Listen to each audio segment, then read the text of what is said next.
Bolivia vuelve a soñar con una Copa del Mundo. En la altitud de los 4.000 metros, la verde logró una histórica victoria frente a Brasil que le permitió asegurar su lugar en el repechaje. Tras el gol de penal de Miguel Terceros, nada parece ser más importante para el pueblo boliviano que su selección.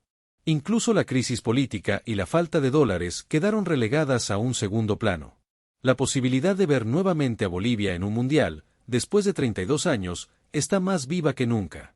La última vez que la selección participó fue en Estados Unidos 1994, y 3 décadas más tarde podría regresar al máximo torneo de selecciones precisamente en el mismo país. Pero, ¿cómo ocurrió este cambio? ¿En qué momento la verde pasó de ser vista como un equipo destinado a perder, a quedarse con el último boleto disponible de Conmebol? Quizá su mayor virtud es también su mayor fragilidad, el derecho a disputar partidos oficiales en la altura extrema. Convencer a la FIFA para seguir jugando a 4.000 metros sobre el nivel del mar fue un triunfo clave. El Alto se transformó en un bastión casi inexpugnable para los dirigidos por Eduardo Villegas, quien consiguió lo que entrenadores extranjeros de renombre nunca pudieron alcanzar. De todo esto hablamos en el video de hoy. No olvides suscribirte y activar la campanita. Al inicio de las eliminatorias, la llegada de Gustavo Costas despertó entusiasmo. El técnico argentino había sido campeón en prácticamente todos los países donde trabajó, dejando también buenas campañas internacionales con clubes como Alianza Lima y Guaraní. Su perfil parecía ideal para una selección acostumbrada a sufrir derrotas, alguien capaz de convertir a equipos débiles en competitivos. La gran pregunta era si Costas lograría formar un plantel con el nivel suficiente para pelear por la clasificación en un proceso sudamericano cada vez más accesible. Sin embargo, la ilusión se desvaneció rápido. El sorteo le jugó en contra con un arranque durísimo. En su debut visitó a Brasil y recibió un duro 5-1. Para la segunda fecha tocó estrenarse en La Paz ante la campeona del mundo, Argentina, que incluso sin Messi ganó con autoridad por 3-0. Lejos habían quedado aquellos años en los que la altura era un tormento para los argentinos. La mala racha continuó en la siguiente doble jornada. Bolivia debía recibir a Ecuador, la otra selección acostumbrada a la altura, y los ecuatorianos se llevaron los 3 puntos de La Paz. Ese resultado dejó a Costas al borde de la destitución y con pocas opciones de revertir la situación. El último encuentro de Bolivia bajo la conducción de Gustavo Costas fue en Asunción, frente a una selección paraguaya que tampoco atravesaba un buen momento y que, hasta esa cuarta jornada, no había conseguido marcar un solo gol. La decepción no era únicamente de los hinchas, incluso Marcelo Moreno Martins, tras encadenar 4 derrotas consecutivas, decidió dar un paso al costado y anunciar su retiro de la selección, que poco después se convirtió en su despedida definitiva del fútbol profesional. Antes de marcharse, alcanzó a disputar 2 compromisos más bajo la dirección de Carlos Sago, uno en La Paz y otro en el histórico centenario de Montevideo contra Uruguay. Con ello puso fin a una etapa. El problema, sin embargo, no pasaba por la capacidad de Costas, cuyo trabajo estaba probado, sino por la urgencia que tenía Bolivia de empezar a sumar puntos de inmediato. El argentino se fue frustrado, convencido de que, si le hubieran permitido dirigir la tercera doble fecha, habría conseguido los primeros 3 puntos del proceso. Esa oportunidad recaería en Carlos Sago, técnico brasileño con larga experiencia en el fútbol boliviano gracias a sus años en Bolívar. Su debut no sería menor, enfrentar a Perú en el Hernando Siles de La Paz. Ese partido también representó la última vez que Bolivia jugó como local en dicho estadio en las clasificatorias. Por primera vez se encontraba con un rival acorde a su nivel. La verde, con Sago al mando, superó sin problemas 2-0 a un Perú que vivía una de sus peores versiones en mucho tiempo. El equipo de Juan Reynoso llegaba con números nefastos, sin goles convertidos y sin remates claros al arco en todo el torneo. La siguiente jornada, en cambio, resultó un golpe de realidad. En Montevideo, la Uruguay de Marcelo Bielsa los aplastó 3-0 sin mostrar piedad. Hasta ese instante, no había grandes diferencias entre la gestión de Costas y la de Sago. Al fin y al cabo, cualquiera de los dos habría estado en condiciones de derrotar a Perú en la altura paceña. La única variación fue que el argentino nunca alcanzó a dirigir ese quinto partido, mientras que el brasileño sí tuvo la fortuna de debutar frente a un rival accesible, y no contra potencias como Argentina o Brasil. Aún así, aquella victoria clara frente a Perú le permitió a Carlos Sago continuar en el cargo de cara al 2024, año en el que primero se disputaría la Copa América. El brasileño tenía 3 partidos para demostrar que merecía seguir al frente de la selección en las eliminatorias. Sin embargo, como muchos anticipaban, Bolivia no mostró mejoría bajo su mando. Más allá de aquel triunfo frente a Perú, en la Copa América cayó 2-0 en el debut contra Estados Unidos, luego sufrió una goleada 5-0 ante Uruguay y cerró la fase perdiendo 3-1 frente a Panamá. Con esos resultados, Bolivia no solo terminó última en su grupo, sino que además fue la selección más goleada de todo el torneo. Esa pésima campaña motivó la destitución de Zago después de apenas 5 partidos oficiales, apenas uno más que Gustavo Costas. Lo particular fue que los candidatos a reemplazarlo ya no eran entrenadores extranjeros. Algo ocurrido a inicios de 2024 marcaría un antes y un después en la historia del fútbol boliviano.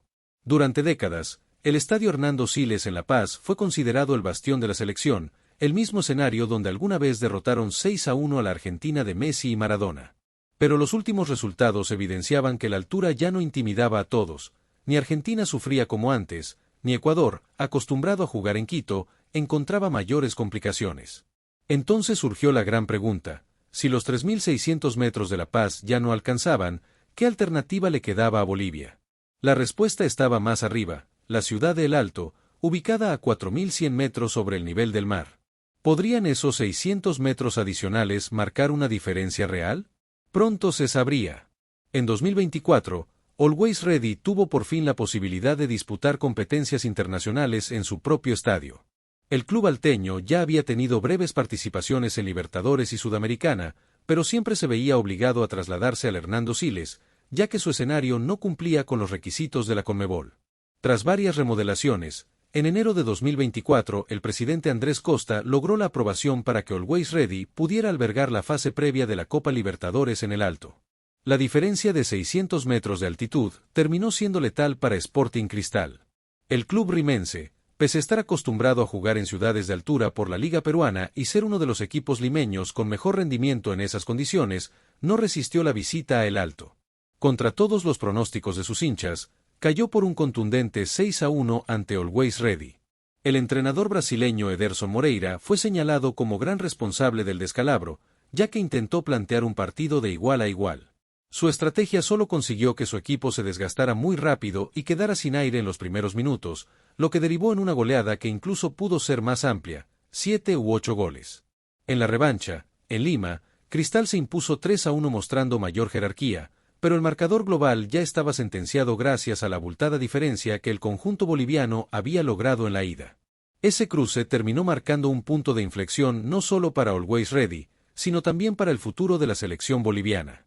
El llamado efecto mariposa comenzó allí, ya que el presidente del club alteño, Andrés Costa, es hijo de Fernando Costa, titular de la Federación Boliviana de Fútbol. Convencerlo de trasladar la localía de la selección del Hernando Siles a El Alto fue cuestión de tiempo. Pero el cambio no se limitó a la sede. El entrenador de Always Ready, Óscar Villegas, fue designado como sucesor de Carlos Zago después de la Copa América.